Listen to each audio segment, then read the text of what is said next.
now. It's not going to have any spells ready quite yet, or have any energy for him, for that matter. But, well, actually, one of the spells won't be ready at this point, but still not quite ready to pull in the battle. Third factory now up. Ruby still just a 2 base. Is indeed going to go for that drop. Is going to indeed go and try to do some damage with that.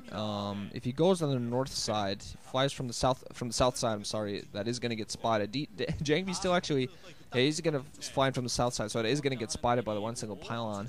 I'm wondering whether, yeah, he's thinking of expanding, so keeping that probe there, but the pylon really helping him out. It's going to get, the drop is going to get spotted, so he's going to move his Dragoons into position. Or don't tell me he didn't spot it, because if he didn't, meanwhile, the drop is going to come into the next expansion. 4 vultures going to come in there. Dropship, you know, just bugger off just that happens. Arbiter is going to, meanwhile, find it. Okay, he's actually going to move his vultures away. Going to actually try to save it. Decide to not sacrifice, because the move was red.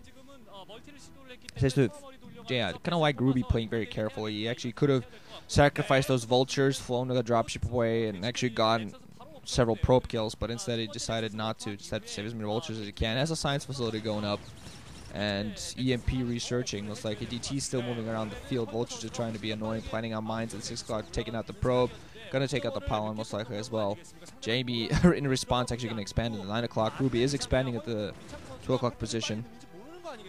2 or 3 o'clock position. Meanwhile, has a base up there as well, almost. Another scanner as well. He really needs every comset station. I call them scanners sometimes, sorry. But he really needs every single comset station he can afford, and he really needs to start pushing out a little bit out of his net, putting up a defensive grid that kind of covers the natural expansion and a little bit close to that 2 o'clock position. And just kind of that can allow him to take it, to kind of hold the grid, hold the position. Ooh, Zealot coming in. If he gets a Mind Dragon into this SCV, this is going to be pretty bad, but SCVs are actually going to engage it. 2 SCVs are going to fall, meanwhile, to this Zealot. Yeah, do manage to take it out. JangBi actually moving out with her, but I'm wondering whether he's actually going to go for a recall on the 2 o'clock. He's not really, yeah, he's grouping his forces up a little bit at the very least. Not too heavily yet, but I think he is indeed thinking of going for that recall. There are several mines that he might actually get caught into, but I'm just thinking those mines are so close to the SCVs. Might do a lot of damage that way. Yep, small recall coming in. SCV's being pulled off the line just in seconds.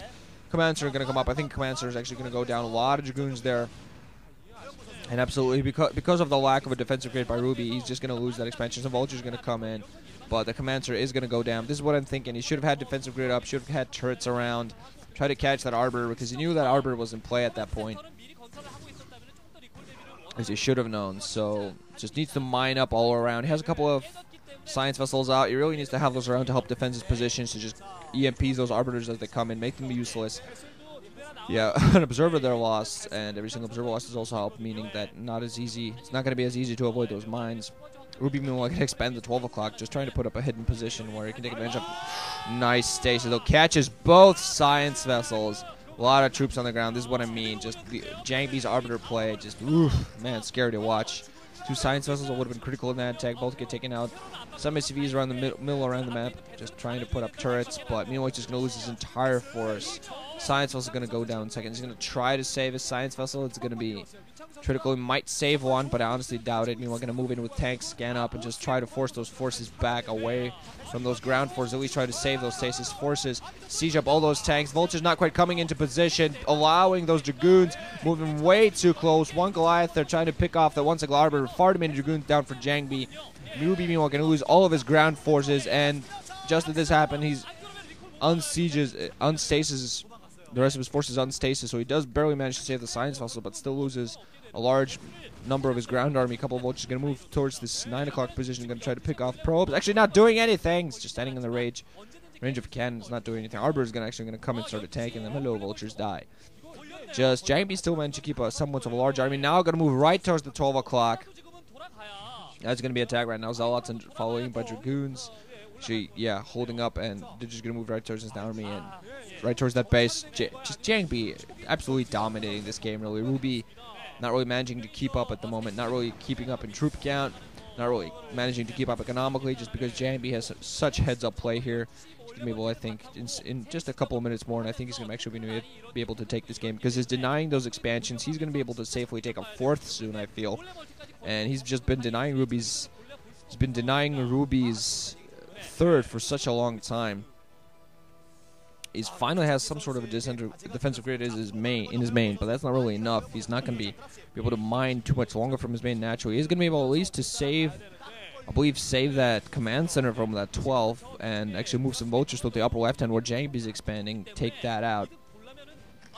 Okay, dropship just stopping there waiting. This actually I've seen Ruby do more than once. I saw him doing this against Effort as well. It just seems to not be paying attention to all of his troop at all at the same time, just not managing to quite keep up the micro and macro both together. So it's just seemingly makes these mistakes sometimes that I honestly feel that are weird.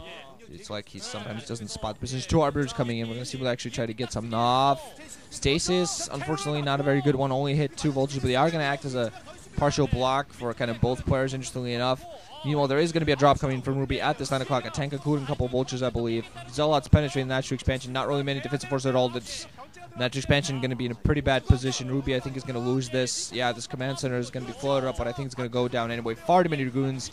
SCV is being pulled off. Not even fighting, just trying to repair the command center. Desperately trying to repair the command center is going to go down anyway. And Ruby's just in horrible position right now. Trying to do a little bit of damage. Probe's actually being pulled off the line while the tank Siege is actually going to be able to kill that tank, I think. Maybe. Ruby at least is going to be able to hold his main for a little while, but honestly, just not having the economy. I think you lost that tank. Oh, God. And I just think he doesn't have... He hasn't lost the science vessel yet, but he really hasn't used them to help himself out. So overall, it's been in a pretty bad position. Far too many forces on the ground for JangBi. Actually going to move out a little bit of tanks, a few vultures, but just no chance whatsoever. Far too many forces all over the place for JangBi. I think he's going to have reinforcements coming in fairly soon. He's actually moving some of those forces towards the 2 o'clock, making sure that doesn't come up again. He's going to be forced back from natural expansion a little bit, but Ruby's only mining from 1 base at the moment, so JangBi has an upper left hand that does get prevented, and there was a little bit of damage done at 9 o'clock, but overall he's been so far ahead economically for so long. There are 1-2 upgrades ready for Ruby. He's going to siege up on the bridge in natural expansion, but I think he's over in a very bad position. Stasis going to come in. Stasis, some forces behind. He's going to give the Dragoons time to come in very close. I haven't even seen an EMP. I'm guessing EMPs went off, but I just haven't seen them. Mines being made absolutely useless. Ruby just desperately trying to reestablish natural expansion. Dragoons are going to come in, going to even prevent that from coming up. So we're going to be seeing GG momentarily. Even more Zealots milling in. Tanks being planted on the ridge, on the ramp, just with a defensive matrix on the front. Just he's desperate trying to hold on as long as he can, but mining off 1 base for so long. GG, there's no chance. JangBi getting insanely lucky and getting Ruby.